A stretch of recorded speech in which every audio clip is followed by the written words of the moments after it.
Durante siglos, los monjes lo intuyeron. Sentados, quietos, desapareciendo en cada exhalación, fundiéndose con todo lo que no puede medirse. No es coincidencia, es reflejo, es resonancia. ¿Qué pasaría si te dijera que la ciencia más avanzada y una tradición espiritual milenaria han llegado, por caminos distintos, a una misma y desconcertante conclusión? Que nada, absolutamente nada, es fijo, ni independiente, ni sólido. Que todo lo que crees que es real depende de ti, del momento, de una mirada. Imagínalo, un universo donde las partículas aparecen o desaparecen según si las observas. Un yo que cambia segundo a segundo, construido por recuerdos, emociones y percepciones que no duran más que un suspiro. ¿Y si tú no fueras quien crees ser? ¿Y si lo que eres es algo que ni siquiera puede ser nombrado? Este no es un vídeo más. Es una invitación a cruzar un umbral, a dejar atrás las certezas y mirar de frente el misterio que siempre ha estado ahí, escondido en lo cotidiano. Quédate conmigo hasta el final, porque al final tal vez descubras que no hay nada que encontrar, o tal vez descubras todo. Capítulo 1. Lo invisible que todo lo une. Hay una pregunta que ha cruzado culturas, siglos y lenguajes. ¿Qué es, en verdad, lo real? Durante miles de años, los monjes budistas se sentaron en silencio, observando el flujo del pensamiento, la respiración, el momento presente. No buscaban respuestas fuera, en los libros o en los cielos. Las buscaban adentro, en ese lugar donde el yo se disuelve y solo queda el ahora. Mientras tanto, en otro rincón del conocimiento humano, los científicos comenzaron a estudiar lo más pequeño, las partículas, los átomos, la esencia de la materia. Esperaban encontrar lo sólido, lo definitivo, pero encontraron otra cosa: incertidumbre, misterio, un mundo que se comporta de forma extraña cuando alguien lo observa. Donde una partícula puede estar en dos lugares al mismo tiempo, y dos cosas separadas por millones de kilómetros, pueden influenciarse instantáneamente. Sin saberlo, el budismo y la física cuántica habían comenzado a rozarse en sus fronteras más profundas. Uno a través del silencio interior, el otro a través del microscopio. Y lo que ambos encontraron fue algo desconcertante. Lo que existe no existe por sí solo. Todo está conectado. Nada se sostiene por sí mismo. Los budistas lo llaman interdependencia. Una flor no es solo una flor. En ella vive la lluvia que la alimentó, el sol que la tocó, el suelo que la sostuvo y la semilla que un día alguien dejó caer. La física cuántica lo llama entrelazamiento. Dos partículas pueden estar tan unidas que, al cambiar una, la otra cambia al instante, incluso si están en extremos opuestos del universo. ¿Cómo es posible? Porque lo que vemos como separado nunca lo estuvo, solo lo parecía. Y así, como dos ríos que nacieron lejos, budismo y ciencia llegaron a una misma fuente. La realidad no es una suma de cosas aisladas. Es una danza de relaciones, de influencias sutiles, de vacíos que contienen más de lo que muestran. Y si nada es independiente, entonces tampoco lo somos nosotros. El yo, ese que crees que eres, también está hecho de relaciones, momentos, memorias, emociones, cuerpo, mente, pasado y presente entrelazados. Quizá por eso, cuando el Buda hablaba del mundo, no hablaba de objetos. Hablaba de fenómenos que surgen y desaparecen como olas en el océano. No puedes quedarte con una ola. No puedes aferrarte a un instante. Y la ciencia moderna dice algo muy similar. Un electrón no tiene una posición definida hasta que alguien lo mire, hasta que alguien lo ve. Lo que hay antes es pura posibilidad. Entonces, ¿qué es real? ¿Lo que está ahí o lo que tú percibes? ¿Podría ser que tú y la realidad estén más conectados de lo que jamás imaginaste? Esta es la pregunta que nos abre la puerta al siguiente capítulo. Porque si todo está conectado, ¿qué es, entonces, el vacío? Capítulo 2. El vacío no está vacío. Cuando escuchamos la palabra vacío, solemos imaginar una nada, una ausencia, una oscuridad sin forma ni sentido. Pero en el budismo, el vacío no es la negación de la existencia, es su revelación más profunda. El vacío, Nyat, no significa que las cosas no existan, sino que no existen por sí solas, ni de forma independiente, ni con una esencia fija. Nada tiene identidad propia. Todo es el resultado de una red infinita de condiciones y causas. Tú no eres solo tú. Eres tus padres, tus experiencias, tus emociones, la comida que comiste esta mañana, el aire que respiras, los pensamientos que te atravesaron sin pedir permiso. Todo está compuesto, todo es relación, y por eso nada permanece. Mira una silla. Parece estable, sólida, definida. Pero, ¿realmente es una silla? Mírala de nuevo. Es madera, y antes fue árbol, y antes semilla, y antes parte del ciclo de las estaciones, la lluvia, la tierra. Y también es el trabajo del carpintero, las herramientas, las manos que la moldearon. Lo que llamamos silla es un momento fugaz donde muchas causas se encuentran. Pero no hay una silla independiente. Solo hay condiciones que, por un instante, se unen para formar algo que luego también desaparecerá. Así funciona el vacío. No es una ausencia, es una forma de ver. El vacío es la comprensión de que todo lo que surge también cesa, que todo lo que parece sólido es en realidad una danza de cambios constantes. La física cuántica, desde otra orilla, dice lo mismo. A nivel subatómico, no hay cosas sólidas. No hay partículas duras, compactas, definitivas. Hay campos, fluctuaciones, probabilidades. Lo que vemos como materia es energía condensada en un instante. Apariciones momentáneas que dependen de condiciones. La materia no es tanto algo como un proceso. El vacío del que habla el budismo no es un abismo sin sentido, sino el espacio fértil donde todo puede nacer. Y la física nos lo muestra también. Del aparente vacío cuántico brotan partículas, como chispas en la oscuridad, como pensamientos en la mente. Forma es vacío y vacío es forma, dice el Sutra del Corazón. Una frase que puede parecer enigmática, pero que encierra una sabiduría tan profunda como actual. Lo que vemos como forma es vacío en su esencia, y lo que llamamos vacío es la posibilidad de toda forma.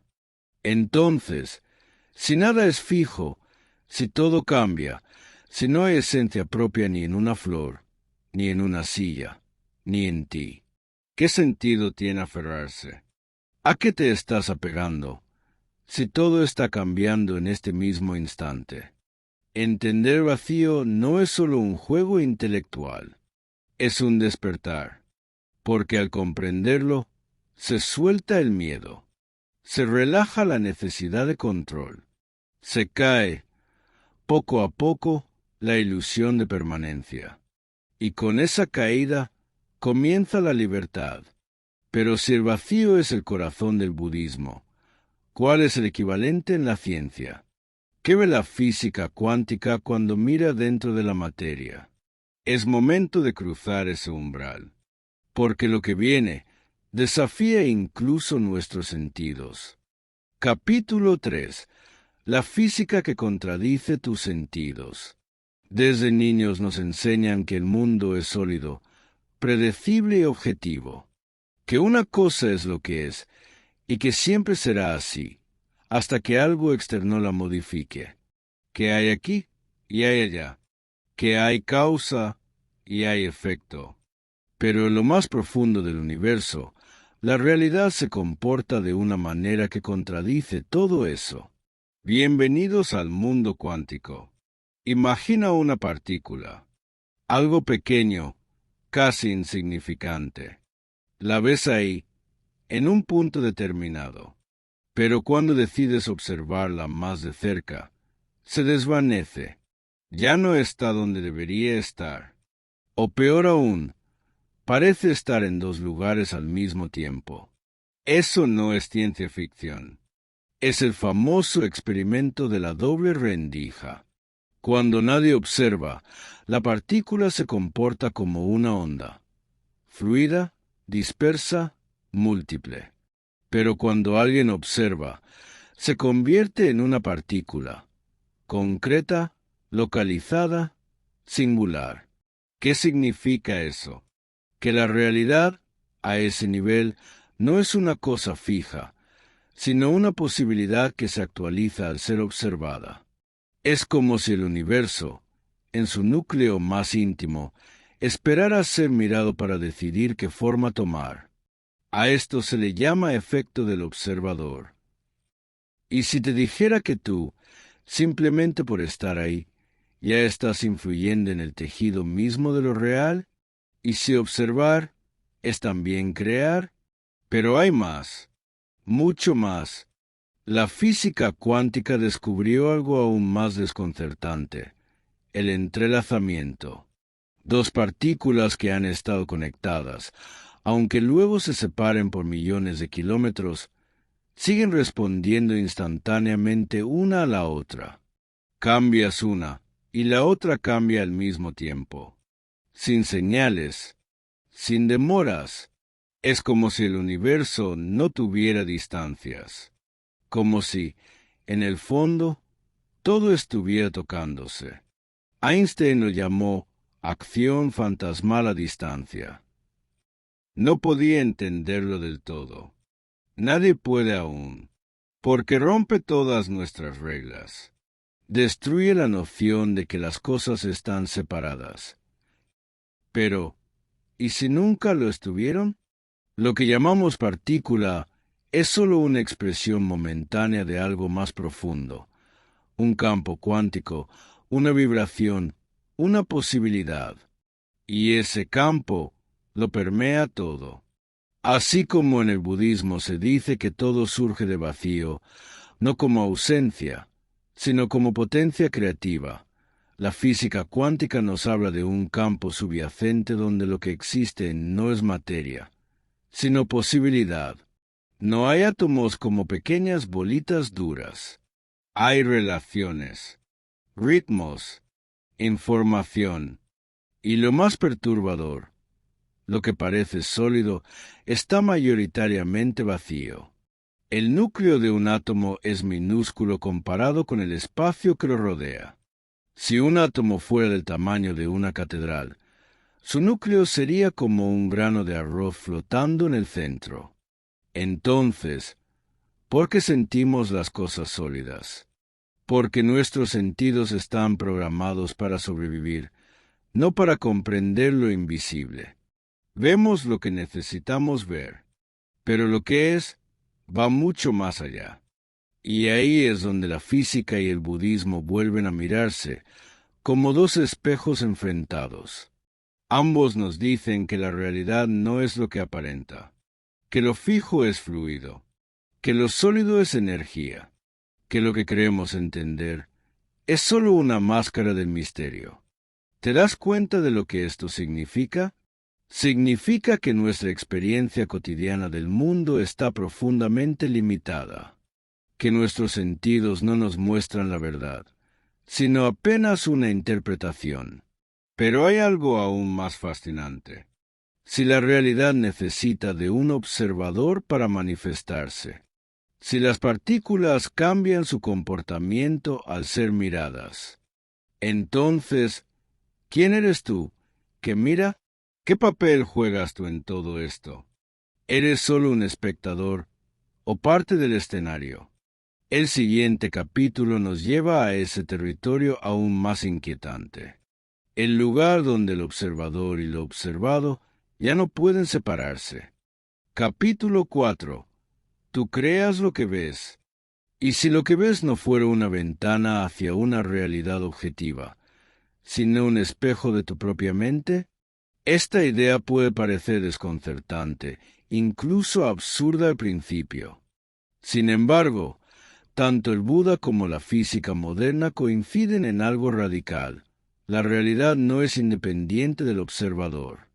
Desde la perspectiva budista, el mundo que experimentamos no existe por sí mismo de manera sólida y permanente. Lo que llamamos realidad es más bien una construcción, una experiencia tejida por la conciencia, los sentidos, las emociones y las creencias. Cuando observamos algo, una persona, una situación, incluso nosotros mismos, no lo vemos tal como es, sino filtrado por nuestra historia personal, nuestros prejuicios, nuestras expectativas. Esta enseñanza no pretende negar el mundo físico, sino recordarnos que todo lo que percibimos está profundamente influido por nuestra mente. El sufrimiento, muchas veces, no viene de lo que ocurre, sino de cómo interpretamos lo que ocurre. La física cuántica, por su parte, ha llegado a conclusiones que parecen resonar con esta visión. En experimentos como el famoso experimento de la doble rendija, los físicos descubrieron que el comportamiento de las partículas cambia dependiendo de si son observadas o no. En otras palabras, la presencia del observador modifica el resultado. Esto no significa que todo es magia o que podamos alterar el mundo a voluntad, pero sí que el universo no es una máquina ciega funcionando al margen de nuestra experiencia. Hay una interacción sutil, misteriosa, entre quien observa y lo observado. Entonces, ¿qué implica esto en nuestra vida diaria? Implica que no estamos atrapados en una realidad fija e inamovible. Implica que tenemos más poder del que creemos, no para controlar el mundo externo, sino para transformar nuestra relación con él. Cuando entendemos que proyectamos significado sobre lo que vemos, que la rabia, el miedo o el apego surgen desde dentro, entonces podemos empezar a desactivar muchos de nuestros sufrimientos. Ver es un acto creativo. Cada pensamiento, cada emoción, cada recuerdo, cada estado mental, tiene lo que llamamos realidad. Comprender esto no nos desconecta del mundo. Al contrario, nos vuelve más conscientes, más presentes y más humildes. Porque al darnos cuenta de que somos teocreadores de lo que vemos, dejamos de culpar tanto al exterior y comenzamos a mirar hacia adentro. Y desde esa mirada interior, más clara y compasiva, surge una posibilidad profunda, la de ver el mundo no como un campo de batalla, sino como un reflejo cambiante de nuestra conciencia en evolución. Capítulo 5. Nada permanece, todo se transforma, todo cambia, todo puede parecer una verdad simple, incluso obvia, pero cuando la miramos de cerca, cuando realmente la sentimos, esta verdad tiene el poder de liberarnos. La enseñanza de la impermanencia es uno de los pilares del pensamiento budista. Nada en este mundo permanece fijo. Los cuerpos envejecen, las emociones van y vienen, las relaciones evolucionan, las circunstancias se transforman. Y sin embargo, pasamos gran parte de nuestra vida luchando contra el cambio, aferrándonos a lo conocido, intentando congelar momentos, controlar el futuro o evitar que las cosas se desmoronen. Pero la naturaleza de la existencia es movimiento. Y cuando entendemos eso profundamente, comenzamos a soltar. Soltar la necesidad de tener certezas. Soltar el miedo al cambio. Soltar la ilusión de que las cosas deben durar para tener valor. En paralelo, el budismo también nos habla de la ausencia de un yo fijo. Lo que creemos que somos, ese yo con nombre, historia, personalidad, no es una entidad sólida e inmutable, sino un proceso en constante transformación. Somos una corriente de experiencias, pensamientos, memorias y sensaciones. No hay un núcleo permanente que se mantenga igual desde la infancia hasta hoy. Y esto, lejos de ser una amenaza, puede ser una inmensa fuente de libertad. ¿Por qué? Porque si no hay un yo rígido al que defender, proteger o satisfacer a toda costa, entonces podemos vivir más ligeros. Podemos dejar de actuar desde el ego, desde la comparación constante, desde la necesidad de validación externa. Podemos dejar de llevar tanto peso. La física moderna, especialmente la termodinámica y la cosmología, también confirma este principio de cambio perpetuo. Las estrellas nacen y mueren. Las partículas se descomponen, se transforman. El universo entero está en expansión. Nada permanece estático. Incluso aquello que parece sólido, como una piedra o una montaña, está compuesto por átomos en movimiento. Entonces, ¿qué sentido tiene resistirnos al flujo natural de las cosas? Apegarse a lo que es pasajero solo genera sufrimiento. Pero soltar no significa renunciar, ni volverse indiferente. Significa amar sin poseer, vivir sin aferrarse, actuar sin esperar garantías.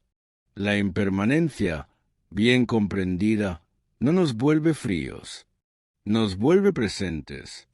Porque sabemos que nada dura para siempre, valoramos más cada momento, cada abrazo, cada mirada, cada instante. Y así, soltando lo que creemos que somos, permitimos que surja lo que realmente somos. Una conciencia abierta, viva, profundamente conectada al cambio que lo atraviesa todo. Capítulo 6. ¿Para qué sirve entender todo esto? Puede que hasta ahora todo suene interesante, incluso inspirador, pero llega un momento en que uno se pregunta, ¿y esto, de qué me sirve realmente en la vida? Porque más allá de las ideas filosóficas o los paralelismos entre ciencia y espiritualidad, lo que verdaderamente transforma es cómo vivimos lo que entendemos. Comprender que la realidad no es totalmente objetiva, que todo está en constante cambio y que no existe un yo fijo, no es un simple ejercicio intelectual. Es una invitación a ver la vida de otra manera. Cuando dejamos de creer que todo está fuera de nuestro control, o que somos víctimas pasivas de lo que ocurre, empezamos a hacernos responsables de cómo habitamos el mundo. No se trata de negar el dolor ni de disfrazar el sufrimiento con frases bonitas, sino de mirarlo con nuevos ojos, sin cargarlo de culpas ni resistencias. Al darnos cuenta de que la mente proyecta sobre la realidad, también descubrimos que podemos entrenarla. Podemos cultivar estados internos que nos ayuden a estar más en paz, más presentes, más disponibles para los demás. La atención plena, la compasión, la gratitud, no son adornos espirituales. Son herramientas concretas que nos devuelven a lo esencial. Y cuando entendemos que todo cambia, que nada ni nadie nos pertenece, comenzamos a vivir con menos apego y más amor. Porque el amor verdadero no necesita atrapar, retener ni controlar. Ama porque sí. Ama sabiendo que todo es prestado. También desaparece poco a poco la urgencia de tener razón, de competir, de demostrar. Si no hay un yo permanente al que proteger, ¿por qué seguir construyendo muros? Entonces podemos vivir desde otro lugar, uno más liviano, más generoso, más humano. La ciencia y el budismo, al tocar estos puntos tan profundos de la experiencia humana, nos regalan una nueva manera de estar en el mundo, una forma de vida donde no se busca controlar lo incontrolable, sino fluir con lo que es, con inteligencia y con corazón. Así que sí, todo esto sirve. Sirve para sufrir menos y vivir mejor. Sirve para ser más humildes, más compasivos, más libres. Sirve para no vivir dormidos, para no pasar por esta vida sin realmente habitarla. Capítulo 7. La ciencia se arrodilla ante el misterio. Después de todo lo explorado, llegamos a un punto esencial. La ciencia y la espiritualidad no están peleadas. Durante mucho tiempo se nos enseñó que había que elegir entre una visión racional del mundo y una mirada espiritual, como si fueran caminos opuestos, como si uno tuviera que descartar el otro. Pero cuando profundizamos en ambos, descubrimos algo sorprendente. Los dos se encuentran en el misterio. La ciencia, en su forma más honesta, no pretende tener todas las respuestas. Al contrario, cuanto más avanza, más preguntas se abren. Los físicos cuánticos, los cosmólogos, los biólogos que estudian la conciencia, todos llegan, tarde o temprano, a un umbral, un punto donde los modelos fallan, donde las palabras no alcanzan, donde solo queda el asombro. El Buda también apuntaba a ese lugar, un espacio que no se puede definir ni poseer, pero que puede experimentarse directamente, una realidad que no se reduce a teorías ni conceptos, sino que se vive con presencia y silencio. Lo hermoso es que la ciencia moderna ya no se burla de lo espiritual, ya no necesita desacreditar todo lo que no puede medir, porque ha descubierto que la realidad es mucho más extraña, más compleja y más misteriosa de lo que imaginábamos. Y lo mismo sucede con la espiritualidad auténtica. No necesita negar la razón ni los hechos, porque sabe que la mente racional es una herramienta valiosa, pero limitada. Ambas, ciencia y espiritualidad, son formas de asomarse lo inmenso. Dos linternas diferentes iluminando la misma noche. Y cuando se integran, algo profundo ocurre. Dejamos de buscar certezas absolutas y empezamos a habitar las preguntas. Nos volvemos más humildes, más atentos, más dispuestos a maravillarnos. Porque al final, no todo tiene que resolverse. Hay cosas que simplemente deben vivirse. Hay verdades que no caben en una fórmula ni en una doctrina, pero que se sienten con una claridad rotunda en el corazón. Eso es lo que une a los grandes científicos y a los grandes sabios. Su capacidad de maravillarse, de mirar el universo, la vida, el momento presente, con ojos abiertos, con reverencia, con gratitud. Y tal vez ese sea el mensaje más profundo de todos, que no venimos aquí a tenerlo todo claro, ni a controlarlo todo. Venimos a presenciar el misterio, a respirarlo, a honrarlo, a compartirlo, con ojos abiertos, con mente lúcida, con corazón humano. Hemos llegado al final del video. Y no puedo estar más feliz de que me hayas acompañado hasta aquí. Si este viaje de transformación te ha resonado, si sientes que algo dentro de ti ha despertado, entonces sabes que esto es solo el comienzo. ¿Te gustaría seguir explorando más sobre cómo crear una vida alineada con tu verdadero ser? Entonces no te vayas. Suscríbete ahora mismo, porque el verdadero cambio no solo ocurre en este video, sino en todo lo que está por venir. Al darle suscribir, no solo estarás uniéndote a esta comunidad, sino que también estarás enviando un mensaje al universo. Estás listo para recibir la vida que mereces. Haz clic en el botón y acompáñame en el próximo capítulo de esta increíble aventura hacia tu mejor versión. Nos vemos pronto, transformados y listos para todo lo nuevo que está por llegar.